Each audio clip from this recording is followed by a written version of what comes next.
Hi there, welcome again. I have another guest here who will introduce themselves. Hi there, yes, please introduce yourself. Let us know what your name is and your name sign.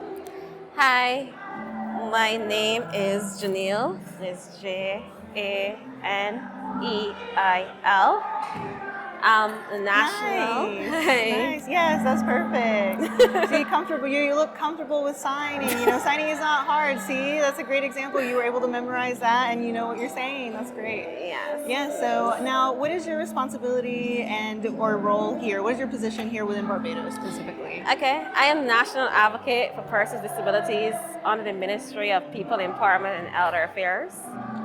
And I'm also the Secretary of the Caribbean Disability Network.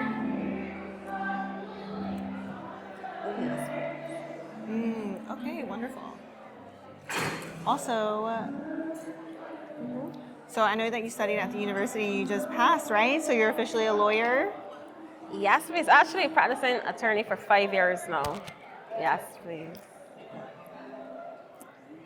Whoa, wow. Oh my goodness. That's amazing. Thank you. And so why are you here? Why do you feel that this conference and everything that was discussed at this conference is important? Okay, so as a person who is blind for most of my life, been through the entire education system first. I've been actually with Dario at what we call a special school, Irving school for the deaf and the blind. And then I entered the mainstream education. But for my entire life, I have been basically fighting to be included and to be heard no matter what sector it was in. So even in secondary school, even though I was doing well in school, I had to be struggling to get my assignments done because there was no material in Braille or in any format that I could access. So many nights I had to be up till sometimes 1 o'clock or 2 o'clock in the morning while my brother or my dad read to me so I could Braille my notes out. And then when I was at college, my brother had to record my books for me to listen back so I could learn. And I just felt like I was struggling my entire life in the education system. And for me, this conference is very personal because we spoke about inclusive education and we're trying to advance inclusive education for persons with all abilities.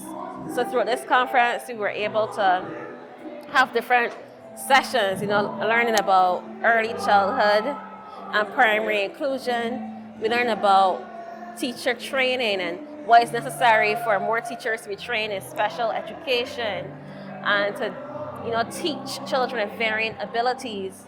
We learn about the benefits of assistive technology, and I think it's very important to bring about awareness to everyone on the needs of persons with varying abilities and how we can be included in the school system because we all have a contribution to make in society.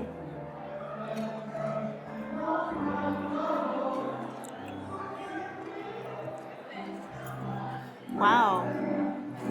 Yeah, and I imagine that experience was extremely difficult, and it's wonderful that you had family that could help, right? So, being able to read everything and record it, I'm sure that helped alleviate some of it, right? Because you had some help with your family, even if you didn't have all of the access given to you by the school system.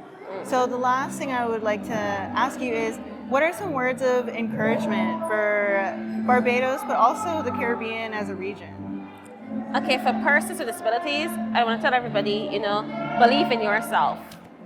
Whatever you want out of life, whatever you believe that you can do, you can achieve as long as you put the work into it and believe in yourself. And for persons without disabilities, I just want to remind everyone that a disability can just be a step away.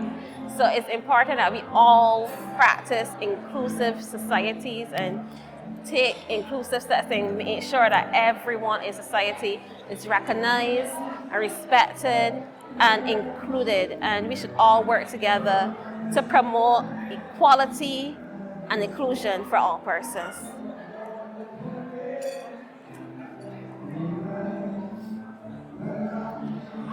Okay, actually, I do have one last question. Okay.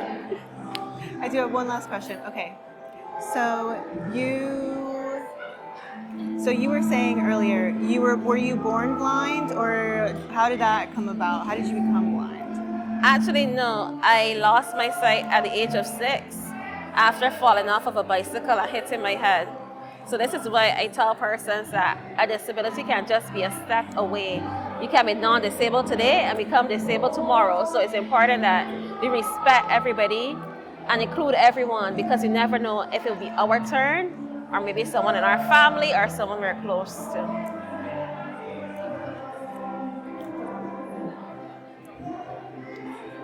Great, thank you. Thank you so much for your time, and thank you for interviewing with us.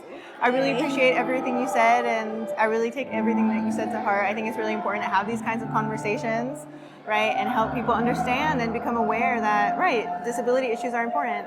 Thank you everybody for watching, and see you later. Thank you.